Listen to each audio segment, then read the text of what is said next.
한국어 단어 조성 원리를 통한 한글 문해력 강좌 한자 공부 요양도 80번째 시간 시작하도록 하겠습니다. 오늘도 우리는 3획에 해당하는 부수 하나를 체크하고 넘어갈 건데요. 어리다 또는 작다 라는 의미의 요를 살펴보도록 하겠습니다. 요 부수는 뭐 그렇게 흔하지 않습니다.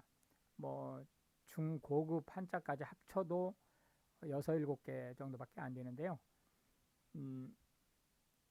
어리다 라는 의미의 유자, 몇이냐 라는 의미의 기자, 이렇게 이제 두 가지 한자를 제시하겠고요. 오늘의 첫 번째 한자는 바로 유자가 되겠습니다. 유자는 어리다 라는 의미인데요. 이 유자가 사실상 이제 그 인쇄체로 쓸 때는 이런 식으로 이제 획이 여러 가지가 되지만 손으로 쓸 때는 하나, 둘, 셋 해서 3획이 됩니다. 해서 힘력자, 힘이 작은 사람이다 라는 뜻으로 어린이를 뜻하는 거죠. 어릴 유자가 되겠습니다. 하나, 둘, 셋, 넷, 다섯 해서 총 5획에 해당하는 한자가 되겠습니다. 어리다 라는 의미의 유자가 되겠습니다. 유아, 그러면 가장 넓은 의미로는 0세부터 6세까지 이를 우리가 유아 이렇게 얘기를 합니다. 그래서 0세부터 1세가 될 때까지는 우리가 신생아라고 얘기하고, 이제 1세부터 3세까지를 영아기라고 얘기를 0세부터 1세까지를 영아기, 그리고 1세부터 3세까지를 유아 1기, 그리고 3세부터 6세까지를 이제 유아 2기, 이제 이렇게 볼 수 있고, 출생한 지 1개월 이내를 신생하다 이렇게 이제 얘기를 하게 되겠습니다. 유년기라고 하는 것은 유아기라는 뜻이고요. 유소년기라고 하는 것은 유년기와 소년기를 합친 말이에요. 그러니까 소년기가 이제 7세부터 13세까지니까 12세까지죠. 그러니까 0세부터 12세까지를 우리가 유소년기라고 얘기를 한다. 유치원이라고 하는 것은 통상 이제 6세 때 공교육이 시작이 되죠. 그 공교육 시작되기 전 단계를 유치원 단계라고 얘기를 하죠. 해서 학교도 아니고 학원도 아닌 그런 상태의 유년 교육을 담당하는 기관을 유치원이라고 얘기를 합니다. 유치하다라고 하는 것은 어른답지 못하다, 생각이 너무 옹졸하다, 그런 뜻을 가지고 있고요. 유치찬란하다는 유치하다라는 말을 비꼬는 말입니다. 유약하다, 나약하다라는 뜻인데요. 유약하다는 주로 이제 체력이 약하다라든지 이런 의미보다는 심지가 약하다, 마음이 너무 무르다, 이런 의미를 가지고 있습니다. 유충이라고 하는 것은 곤충이 성충이 되기 전 단계, 통상 우리가 애벌레라고 하는 단계를 얘기하고요. 유목이라고 하는 것은 이제 묘목 상태에서 그 성장한 나무가 되기 전 단계, 묘목보다는 크고 성장한 나무는 아닌 단계를 얘기합니다. 장유유서라고 하는 것은 이제 유교에서 그 예의를 중시하는 데서 나온 말인데, 이 어른이라는 장이고 이게 어린이라는 유죠. 이거는 있다는 유자고 서자는 차례란 뜻이에요. 그래서 어른과 아이 사이에는 순서가 있다라는 뜻이에요. 이 말 자체는. 그러니까 어른이 무엇인가를 먼저 하는 거예요. 밥을 먹을 때도 어른이 먼저 먹고, 뭐 무슨 일인가를 할 때도 권리가 어른한테 먼저 주어지는 이런 것을 이제 얘기하죠. 그래서 결국은 어린이는 어른을 공경해야 된다라는 의미를 가지고 있습니다. 이 장유유서는 지금 현재 이제 인권 문제가 들어오면서 사실상은 완전히 파기가 된 상태고, 장유유서의 이 사상은 사실상 이제 한국민의 정서 속에서는 거의 사라져 가는 상태다라고 보시면 되겠습니다. 종자는 간머리변에 이제 보여주다라는 시자를 합쳐서 종자가 되는데, 마루라는 의미입니다. 여기서 마루라고 하는 것은 마당과 방 사이에 있는 마루를 뜻하는 게 아니고 근본이라는 뜻입니다. 그래서 주로 종이라고 하면 그 집안의 뿌리를 나타내는 것, 그렇기 때문에 이제 조상에 대한 위패를 모신 것을 마루라고 얘기를 한다. 그러니까 종이라고 하면 실제로는 이제 위패를 모신 곳이라는 의미가 가장 강한 거예요. 현대 한국어에서 마루라는 말은 쓰지 않습니다. 그렇기 때문에 이제 이 마루종이라고 할 때 마루라는 의미를 해석하기가 대단히 어려운데, 영어로는 쉬린에 해당됩니다. 이 라이트를 하는 쉬린을 한자로 종이라고 얘기하면 되겠습니다. 그럼 이제 종자가 구체적으로 어떻게 쓰이는지를 한번 살펴보도록 하겠습니다. 종교라고 하는 것은 인간의 근본을 신에게 두는 그러한 이론을 종교라고 얘기를 합니다. 종파라고 하는 것은 이 종교의 파벌을 얘기하는 거죠. 이 파벌은, 종교의 파벌은 정치적인 파벌일 수도 있고 이론적인 파벌일 수도 있겠죠. 이게 종개종이 아니에요. 이응 빠지고 조계종입니다. 조계종. 조계종은 한국 불교의 가장 큰 종파입니다. 종묘라고 하는 것은 지금 현재 서울 종로 사가에 있는 종묘가 조선시대의 종묘예요. 그러니까 역대 왕 및 그 왕과 관련된 뭐 왕비라든지 이런 왕과 관련된 그 신의를 모셔놓은 곳이다. 이제 신의라고 하는 것은 이제 돌아가신 분의 명패를 얘기하는 거죠. 종묘 제례라고 하는 것은 이 종묘에서 제사 의식을 치르는 것을 얘기하는 겁니다. 이 종묘와 종묘 제례는 모두 어디에만 해당된다? 왕가에만 해당된다. 그러니까 우리나라는 조선 다이내스티에만 이 종묘와 종묘 제례가 적용된다고 보시면 됩니다. 왜 그러냐면은 고구려 이전에는 불교였었기 때문에 이 종묘와 종묘 제례는 유교 쪽이니까 그쪽하고는 조금 거리가 있는 거죠. 종가라고 하는 것은 족보가 직계와 반계를 모두 포함한다고 그랬죠. 근데 이 반계를 모두 빼고 큰아들로만 쭉 이어지는 세 계를 종가라고 합니다.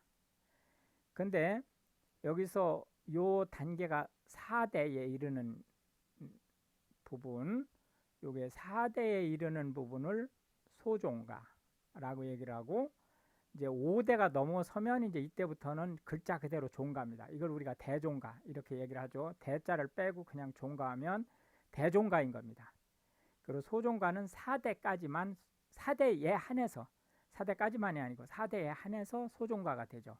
그리고 이제 5대, 6대, 7대, 8대 쭉 가면서 종가가 쭉 이제 생기게 되는 거죠. 통상 이 요 종묘제례는 왕가에서만 있다고 했는데 일반 사가에서 하는 제례에는 시제라고 얘기를 하죠. 그 시제가 바로 이제 종가에서 시제가 시작되는 거죠. 그래서 이제 5대가 돼야만 시제가 시작될 수 있다. 이렇게 보시면 되겠고, 이 종가의 맞이들을 종손이라고 얘기를 하고, 종친이라고 하면 이 종가의 가장 어르신을 종친이라고 하고, 또 다른 말로는 일가보다는 거리가, 일가 친척보다는 거리가 있는 성을 같이 쓰는데 일가 친척보다는 좀 거리가 있는 사람들을 종친이라고 합니다. 세종은 요게 이제 일부러 그 세종 하나를 이제 불러온 건데요. 뭐 예를 들어서 태종, 뭐 정종 이런 식으로 이 종자가 뒤에 붙는 왕위, 이 시호는 그 다음 왕이 주는 거죠. 예를 들어서 세종이라는 시호는 세종 다음에 온 왕이 문종이죠. 문종이 이제 올려드린 거죠. 실제로는 하사한 거지만 선왕이니까 올려드린 거죠. 이 종자가 붙으면 정통으로 왕위를 계승해서 무난하게 또는 훌륭하게 왕위를 수행한 분들한테 내리는 시호입니다. 만약에 여기가 조자가 붙으면 세조 이런 식으로 조자가 붙으면 정통성에서는 문제가 있는데 왕위 자체는 보통 또는 잘한 왕을 뜻하는 거고요. 끝을 군자로 쓰면 정통성에는 문제가 없지만 왕위를 수행하는 게 문제가 있을 때 군이라는 이름을 붙이게 되는 거죠.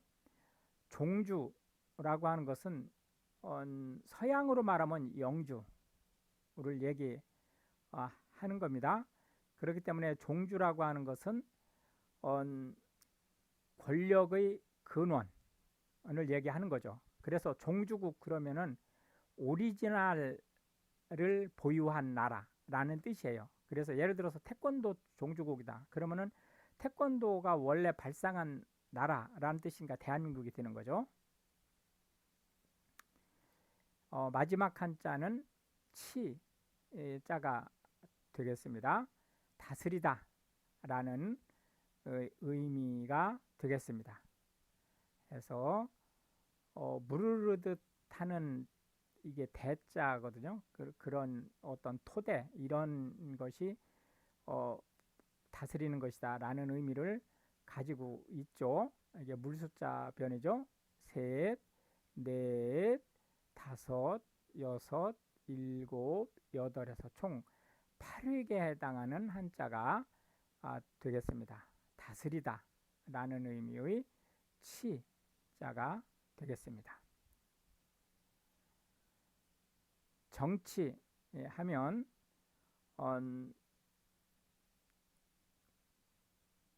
소속 원, 그러니까 이게 이제 나라, 물론 나라에만 정치라는 말을 쓰는 건 아니에요. 그러나 원래는 나라에 쓰는 말이죠. 지금은 확대돼서 일반 사이에도 정치라는 말을 쓰입니다. 참 쓰고 있습니다. 그러나 이제 원래는 이제 나라라는 데서 사용하는 용어니까 거기에서만 보면 국민들의 이해관계를 잘 조절하고 외국으로부터의 침략이라든지 이런 거에 대해서 국토나 국민의 안전을 보장하는 행위를 정치라고 하는데 대한민국에서는 이 정치가 정말로 이제 썩은 정치의 극치를 보여주고 있기 때문에 국력이 이 국민의 어떤 잠재력이라든지 이런 거에 따라가지를 못하죠. 그래서 나라가 계속 5천 년 역사를 두고 두고두고 어려운 상황에 처한 가장 큰 원흉이 바로 정치에 있다고 볼 수 있습니다. 세도 정치라고 하는 것은 파벌이, 예를 들어서 왕의 종친이라든지 또는 외척이라든지 이런 파벌이 세력을 확보해서 착취하는 구조의 정치, 현대 민주주의라고 칭하는, 실제 민주주의가 전 세계적으로 봐도 대한민국 민주주의가 대단히 성공한 나라 중에 하나거든요. 이 후발주자 중에서. 그런데도 불구하고 이 세도 정치 맥을 버리지 못하고 있죠. 그래서 사실상 내 편이 아니면 다 잘못된 거고, 네 편은 어떤 일이 있어도 내가 찬성할 수 없고, 이런 구조의 정치가 지금 현대에도 진행되고 있다는 걸 볼 수 있죠. 법치주의라고 하는 것은 법에 근거하지 않고는 행정을 시행하거나 또는 법을 집행하지 않는다라는 뜻을 가지고 있어요. 이 세도 정치하고는 사실상은 완전히 반대인 거죠. 세도 정치는 끼리끼리 하는 정치고, 법치는 법에 명시한 방법에 의해서만 정치를 하는 건데, 근데 이제 우리나라가 왜 이 세도 정치 구조를 아직도 탈피하지 못하고 있냐면 바로 내로남불이라고 하는, 그러니까 이율 배반적인 법치를 하고 있기 때문에 그래요. 나한테 적용할 때는 좋은 쪽으로만 해석하고, 남한테 적용할 때는 나쁜 쪽으로만 해석하는 이런 구조를 갖고 있기 때문에 문제가 되는 거죠. 치안이라고 하는 것은 국토 및 국민의 안녕 질서를 유지하는 모든 행위를 얘기합니다. 치외법권이라고 하는 것은 다스림의 범위를 벗어난 법적 권리라는 뜻이에요. 그래서 이거는 외교 관계에서 상대방 국가의 외교관한테는 자국법을 적용하지 않는 특권을 부여합니다. 그걸 우리가 이제 치위법권이라고 얘기를 하죠. 예를 들자면 외교관도 물론 이제 레벨이 있지만, 외교관은 현행범조차도 이제 일단은 무죄로 추정을 하죠. 자치권이라고 하는 것은 특정 국가는 자기 나라 국민을 제외한 그 누구도 통치 행위에 영향을 주면 안 된다라는 얘기죠. 통치 행위라고 하는 것은 국가의 정치적 목적을 위해서, 그리고 국가의 안녕 질서를 위해서 하는 행위를 얘기하는데, 이제 특수한 경우 통치 행위라고 하는 것은 법에 의해서 소추되지 않는 행위를 뜻합니다. 그래서 아무리 고의적인 행위를 할지라도 통치 행위의 경우에는 처벌하지 않습니다. 이제 이런 문제들이 결국은 이 세도 정치를 대폭 키워주는 그러한 이제 원인을 제공을 하고 있죠. 신탁 통치라고 하는 것은 내 재산을 믿을 수 있는 기관, 은행같이 믿을 수 있는 기관에 위탁해서 관리하게 하는 걸 신탁이라고 그러죠. 이와 같이 어느 나라가 아직 자기 스스로 통치, 즉 자치권을 행사하기가 어려운 상황에 있을 때 유엔이라든지 이렇게 이제 국제적으로 신뢰할 수 있는 기관을 통해서 그 자치권이 확보될 때까지 통치 행위를 대행해 주는 것을 얘기합니다. 대한민국도 일제 36년이 2차 세계대전의 종전과 함께 이제 대한민국이 수립됐죠. 기존에 이제 조선 및 대한제국이 없어지고 대한민국이라는 새로운 나라가 이제 들어왔는데, 이 대한민국이 초기에는 신탁통치, 미국의 신탁통치를 받았죠. 치료라고 하는 것은 병 또는 질환을 완화하거나 또는 완치하는 행위를 얘기합니다. 치료라는 말은 병원 관련된 기관에서만 할 수 있습니다. 치료 행위는 말도, 치료라는 말은 병원 관련된 기관에서만 쓸 수 있습니다. 설사 병을 낫게 하는 어떤 일이 있다 할지라도 병의원을 통하지 않고 치료하는 행위는 형사처벌 대상이 되죠. 치유라고 하는 것은 치료와 치유는 같은 말이에요. 그런데 치료가 법적으로 의료기관에만 딱 국한되는 데 반해서 치유는 의료기관이 아닌 데서도 이 행위를 할 수 있고 이 말을 쓸 수 있어요. 단지 치유는 보다 심리적인 쪽에 더 많은 치중을 하고 있고, 예를 들어서 침습적 행위는 어떤 경우에도 치유에선 쓸 수 없습니다. 무슨 얘기냐면 침습적 행위라는 것이 칼을 댄다는 뜻이죠. 몸에. 그 칼을 대는 행위는 치료 행위로서만 가능하지 치유 행위로서는 불가능한 거예요. 그렇기 때문에 심지어는 뭐 주사를 놓는다든지 또는 패치, 우리가 그 금연 패치 같은 거 있잖아요. 그 패치도 눈에는 잘 안 보이지만 이 피부를 뚫고 들어가서 서서히 그 약을 주입하는 형태의 패치가 있어요. 그런 것들은 모두 치료 행위에 들어가기 때문에 일반인이 패치를 부착시켜서는 안 됩니다. 남의 몸에.